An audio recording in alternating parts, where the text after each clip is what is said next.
మా మాట వినాలి. ఇక్కడ శంకుస్థాపన అయిపోయింది. ఎక్కడ వాళ్ళు అక్కడ ఆ పీఠం దగ్గర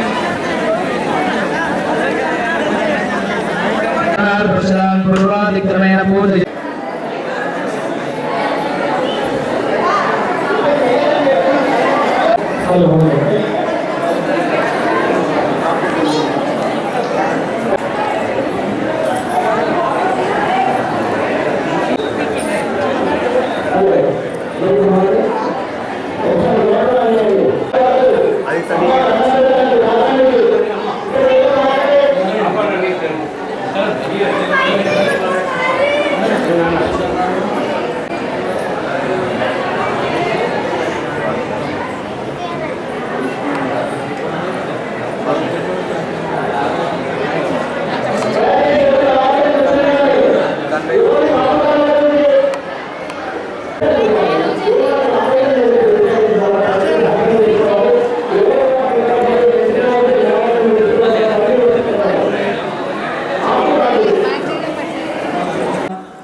అమ్మవారి యొక్క అనుగ్రహ విశేషంగా సునాయాసంగా శంకుస్థాపన సూచన చేస్తారు. దాని ప్రకారంగానే నడవాలని అందరినీ ప్రార్థన చేస్తున్నా.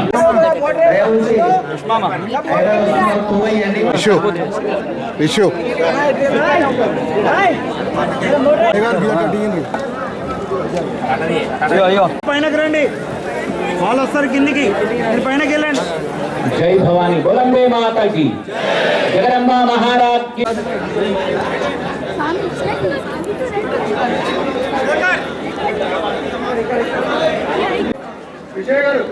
అమ్మవారి ఆలయ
భక్తులకు విన్నపం, మూర్తి భవనం రాగి పైసా ఎవరు కూడా కవర్తో సహా వేయకూడదు పైపుల ద్వారా.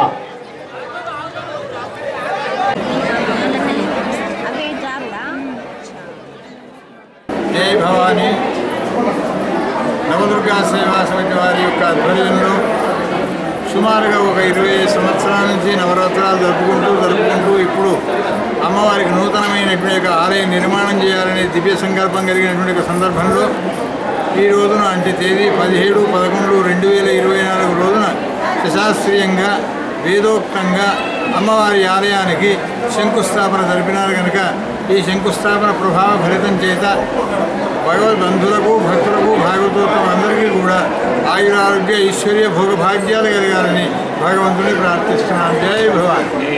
జై భవాని. ఈరోజు అమ్మవారి గుడి శంకుస్థాపన జరగడం ప్రతి ఒక్కరి జీవితంలో నెరవేరుతున్న కళ కాబట్టి మరి రానున్న రోజులలో ఇది ఒక మహాపుణ్యక్షేత్రంగా మారబోతుంది కాబట్టి తెలంగాణ రాష్ట్రంలోనే ఇది అత్యంత పుణ్యక్షేత్రంగా మారాలి. ఒక కొండగట్టు, ఒక వేములవాడ, ఒక లక్ష్మీ నరసింహస్వామి ధర్మపురి కంటే కూడా ఎక్కువగా మారిపోవాలని చెప్పేసి మరి సందర్భంగా తెలియజేస్తూ మరి అట్లాగే ఎమ్మెల్యే గారు ప్రత్యేక చొరవ తీసుకొని మరి మన రహదారులకు ఇబ్బంది అవుతుంది, వచ్చిపోయే వాళ్ళకి బండ పార్కింగ్ కానీ కార్లకు కానీ ఇబ్బంది అవుతుందని చెప్పేసి మరి భక్తుని ఉద్దేశంలో పెట్టుకొని అమ్మవారిని కూడా మరి గుడిని ఉద్దేశంలో పెట్టుకొని ప్రభుత్వం దగ్గరికి వెళ్ళి ఇక్కడ బ్రిడ్జు మనం ఎప్పుడైనా వర్షాకాలం వచ్చినప్పుడు బ్రిడ్జు మునిగిపోయి వాటర్ పైకి వచ్చి ఎవరికి కూడా రాకపోకలు బంద్ అయిపోతున్నాయి కాబట్టి మనకు ఒక బ్రిడ్జ్ శాంక్షన్ చేయించడం జరిగింది. అట్లాగే ఈ రోడ్డు కూడా మనం రాకపోకలు ఇబ్బంది అవుతుందని చెప్పేసి రోడ్డు కూడా శాంక్షన్ చేయించడం జరిగింది. ఇప్పుడు రానున్న రోజులలో ఫస్ట్ ప్రయారిటీ ఈ రోడ్డు అండ్ ఈ బ్రిడ్జ్ పెట్టడం జరుగుతుంది. దాదాపు 6 కోట్ల వరకు నిధులు కేటాయించి ఇప్పుడు ఇవి 2 పెట్టించడం జరుగుతుంది. ఎమ్మెల్యే గారు మరి ఎంతో మనందరి మీద అమ్మవారి దయ ఉంటే ఏదైనా జరుగుతుంది అనేది మాత్రం సాధ్యం కాబట్టి మరి అమ్మవారి దయ ఉంది ఆయన పైన కాబట్టి మరి ఆయనకు ఈ సేవ అమ్మవారికి సేవ చేసుకునే భాగ్యం ఆయన కూడా దక్కినందుకు ఆయన కూడా చాలా హర్షం వ్యక్తం చేస్తున్నారు. ఈ రోజు చెప్పి అమ్మకి వెళ్ళి నా మాటకి చెప్పండి అందరికీ అని చెప్పేసి మరి నేను కూడా చెప్పడం జరుగుతుంది. మరి మున్సిపల్ నుంచి కూడా ఎలాంటి పనులు కావాలన్నా చేయించడానికి కూడా మేము ఎప్పుడు నిరంతరం అమ్మవారి సేవలో మేము నిలబడగా ఉంటాం కాబట్టి మరి అట్లాగే మొన్న కూడా దసరా అప్పుడు కూడా మనకి ఇది మున్సిపల్ కి రాకపోయినా కూడా ఎమ్మెల్యే గారు చెప్పి ఖచ్చితంగా చేయించాడే ఎందుకు నేను ఉన్నా కదా అని చెప్పేసి చెప్తే కూడా మరి మొత్తం అక్కడి నుంచి ఇక్కడ వరకు కూడా మొరం పోయించడం జరిగింది.